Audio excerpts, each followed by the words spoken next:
North Korea issues chilling WW3 threat, "We will make the U.S. bitterly regret its strategy." A foreign ministry spokesman for Kim Jong-un claimed that the Trump administration's arrogant national security strategy report was nothing but the proclamation of aggression aimed at holding sway over the world. The spokesman added, "The international society should remain vigilant against the maneuvers of the Gang of Trump to invade and control the DPRK by igniting a nuclear war at any cost in the Korean Peninsula, and see through the ulterior motive behind the U.S. repeated talk of dialogue, designed to cover up its evil intention and mock the world.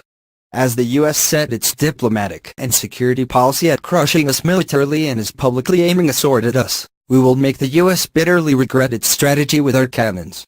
On Monday, the Trump administration unveiled its national security strategy, which detailed the challenge posed by North Korea's nuclear missile program to the U.S. The report said, "North Korea is ruled as a ruthless dictatorship without regard for human dignity. For more than 25 years, it has pursued nuclear weapons and ballistic missiles in defiance of every commitment it has made. Today, these missiles and weapons threaten the United States and our allies.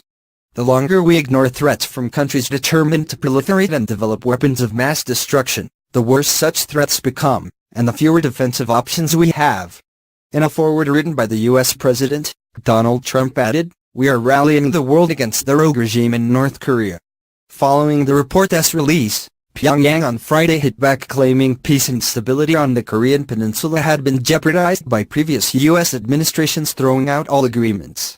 The official said, "Out of our will to safeguard the peace and stability on the Korean Peninsula and put an end to the nuclear threat and blackmail and the hostile policy of the U.S., we held bilateral talks with the U.S. and various forms of multilateral talks such as the four-party talks and the six-party talks over the last 2 decades, and during the course we had reached some agreements.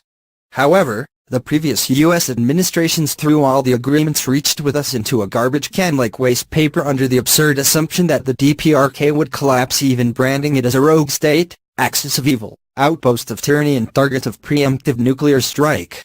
We chose the road of possessing the nuclear weapons to defend our sovereignty and rights to existence and development in the face of ever-increased hostile moves and nuclear threats and blackmail of the U.S. We are convinced that the only way to ensuring a lasting peace on the Korean Peninsula is to have the deterrence that ensures a practical balance of force with the U.S. The Gang of Trump likes to pose itself as if its country is a world superpower. However, the U.S. is nothing but a corpse going to the grave. The news comes amid fears Kim Jong-un could be plotting another missile launch as tensions escalate with the U.S. The despotic leader's mouthpiece reported that Kim Jong-un had visited the active volcano Mount Pektu on Friday, a site which has repeatedly been used by North Korean leaders before making significant decisions. The ominous visit comes as satellite images reveal fresh activity at Kim Jong-un's nuclear test site. In November 2013, Kim visited the mountain with his aides a month before he executed top officials including Jang Song-taek, his uncle, and political guardian. Then in April 2015, he visited the volcano again just before executing Hyun Yong-kal, a former defense chief.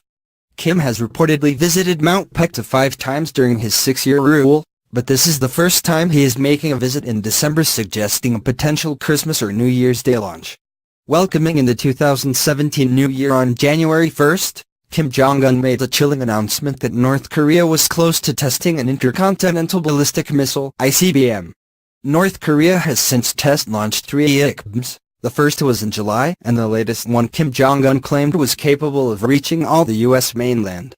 A South Korea government insider warned, Kim Jong-un is following in his father's footsteps in visiting the mountain at times of important decisions regarding the state. Kim Jong-il did the same. He visited the mountain right before announcing in 1974 his list of 10 social decorum, which includes the commandment that the people remain completely loyal to the head of the state, said a South Korean government insider. Kim Jong-il also visited the mountain just before executing Kim Tong-kyu, then senior official for international affairs, in 1977.